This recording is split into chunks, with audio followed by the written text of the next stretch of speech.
नमस्कार दोस्तों, जीएसटी की जो लास्ट काउंसिल की मीटिंग हुई थी यानी कि 9 सितंबर को, उसमें मेटल स्क्रैप इंडस्ट्री के लिए बहुत ही इम्पोर्टेंट खबर निकल कर बाहर आई थी। और काउंसिल ने एक इम्पोर्टेंट रिकमेंडेशन भी दिया था मेटल स्क्रैप सेल और सप्लाई को लेकर। एग्जाम्पल के साथ पूरा चीज़ को क्लियर करेंगे इस वीडियो में, तो लास्ट तक वीडियो बने रहेगा। इंपॉर्टेंट वीडियो होने वाला है। अगर मेटल स्क्रैप रिलेटेड आप ये क्लियरिटी चाहते हैं तो लाइक शेयर करते चलेगा वीडियो में, और चैनल को अभी तक सब्सक्राइब नहीं किया तो सब्सक्राइब कर लीजिए ताकि ऐसे वीडियो का नोटिफिकेशन आपके पास रेगुलर पहुंचती रहेगी। चलिए विदाउट वेस्टिंग टाइम हम लोग वीडियो में आगे बढ़ते हैं। मेटल इंडस्ट्री के लिए एक इम्पोर्टेंट अपडेट आया हुआ है जो कि अब आपको जानना बहुत ही ज़रूरी है। अगर इस इंडस्ट्री से आप बिलोंग करते हैं, अगर मेटल सेल करते हैं या परचेज़ करते हैं, तो इसमें इम्पोर्टेंट चेंजेस आया है।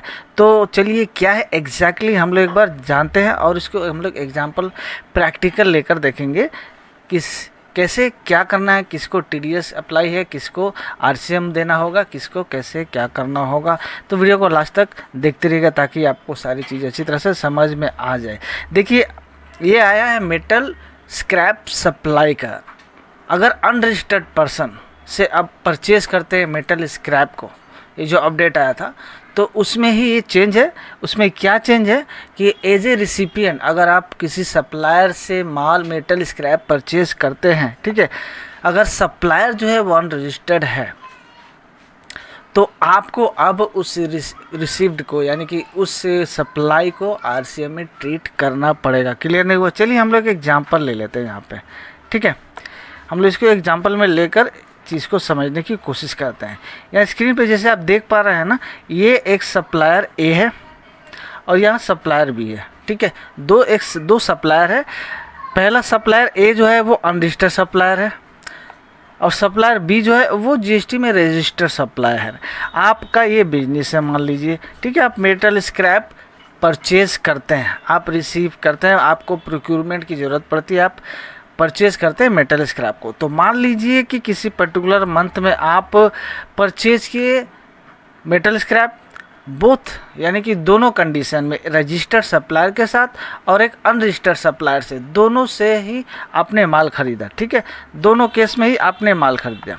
तो ये जो रजिस्टर्ड सप्लायर है वो तो आपको क्या करेगा भाई, एक टैक्स इनवॉइस, जीएसटी का एक टैक्स इनवॉइस आपके ऊपर रेस करेगा और माल जो है जीएसटी के साथ आपके पास भेज देगा, ठीक है। ये आपको जीएसटी के साथ बिल आपके पास भेज देगा जिसका इनपुट आप ले लेंगे एज बिकॉज ये रजिस्टर्ड पर्सन है, ठीक है। इसमें भी एक चेंज है, इसमें भी एक टीडीएस का रोल आया है, हम लोग उसको देखेंगे। लेकिन यहाँ जो मेन इंपॉर्टेंट चीज़ समझने वाली है, जो अपडेट है वो है अनरजिस्टर्ड सप्लायर को लेकर। अगर आपका जो सप्लायर वो अनरजिस्टर्ड है और आप उससे माल खरीदते हैं तो अब चूँकि भैया वो जो है अनरजिस्टर्ड है, जीएसटी में रजिस्टर्ड नहीं है, तो अब टैक्स का यहाँ पे तो यहाँ पे गवर्नमेंट को मिल नहीं रहा है इस चीज़ पे। तो गवर्नमेंट ने इस चीज़ को नोटिफाई किया। अब बोला है कि भाई ऐसे केसेस में अब एज ए रिसिपिएंट, अगर आप तो रिसिपिएंट है, माल को रिसीव कर रहे हैं, तो एज ए रिसिपिएंट अब आपको ये जो सप्लाई है इसको अब आपको आरसीएम में पे ट्रीट करके आपका इसमें टैक्स जो है आपको पे करना पड़ेगा और टैक्स पे करके आप इसका आईटीसी लेंगे, ठीक है।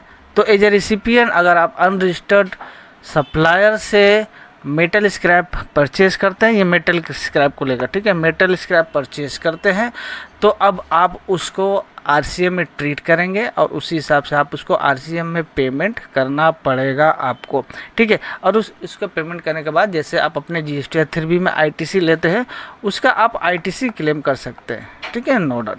तो ये आरसीएम में लेने का मेन कॉन्सेप्ट ये है कि अनरजिस्टर्ड सप्लायर है तो उस पर टैक्स पे नहीं करेगा, तो अब वो टैक्स की लायबिलिटी आपके पास चली जाएगी, जैसे कि अदर आरसीएम केसेस में होता है जहाँ पे अनरजिस्टर्ड से हम लोग सप्लाई रिसीव करते हैं और उसका अगर सप्लायर रजिस्टर्ड नहीं है तो हमारे ऊपर लायबिलिटी आती है। एज ए रिसिपिएंट आपके ऊपर लायबिलिटी आती है, आप उसमें आरसीएम उसको ट्रीट करके आरसीएम में पे करते हैं, ठीक है। दूसरा केसेस में हम लोग आते हैं। यहाँ पे जब रजिस्टर्ड टू अनरजिस्टर्ड करें यानी कि B2B केसेस में अगर सप्लाई जो होती है, मान लीजिए ये जो सप्लाई है ये रजिस्टर्ड टू रजिस्टर्ड यानी कि B2B केसेस में मान लीजिए यहाँ पे सप्लायर बी जो था वो रजिस्टर्ड था और आप भी बिजनेस, आपका बिजनेस है वो भी रजिस्टर्ड है, जीएसटी नंबर है आपके पास, ठीक है। तो अब B2B केसेस में क्या होगा, चूँकि दोनों जन रजिस्टर्ड है, टैक्स इनवॉइस के अगेंस्ट में आपके पास माल आएगा, सप्लायर टैक्स इनवॉइस के अगेंस्ट में आपको माल भेजेगा, भैया आप उसको रिसीव करिएगा, सब कुछ होगा।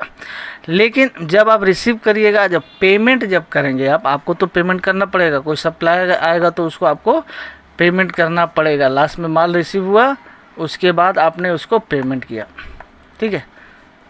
तो जब रिसीव करने के बाद माल आप उसका पेमेंट करते हैं ना जी, तब उस पेमेंट में आपको 2% का TDS डिडक्ट करके भेजना पड़ेगा। क्लियर है? जब आप B2B कोई ट्रांजैक्शन होता है उसके अगेंस्ट में पेमेंट करते हैं तो आप उसका 2% का TDS डिडक्ट करेंगे, उसके बाद आप पेमेंट करेंगे। मान लीजिए ये कोई ट्रांजैक्शन हुआ जिसमें आपने B2C यानी कि B2B ट्रांजैक्शन हुआ मेटल स्क्रैप का, ये मेटल स्क्रैप का ट्रांजैक्शन हुआ और B2B ट्रांजैक्शन हुआ, यानी किसी आपने रजिस्टर्ड सप्लायर से मान लिया, उसमें मान लीजिए आपका जो भी 1000 रुपये का ट्रांजैक्शन हुआ, आपके पास माल आ गया, भाई आपने माल रिसीव कर लिया, उसको आपने रिसीव करके पेमेंट जब करने जाएंगे ना तो इस पर 2% का TDS आपको काटना पड़ेगा।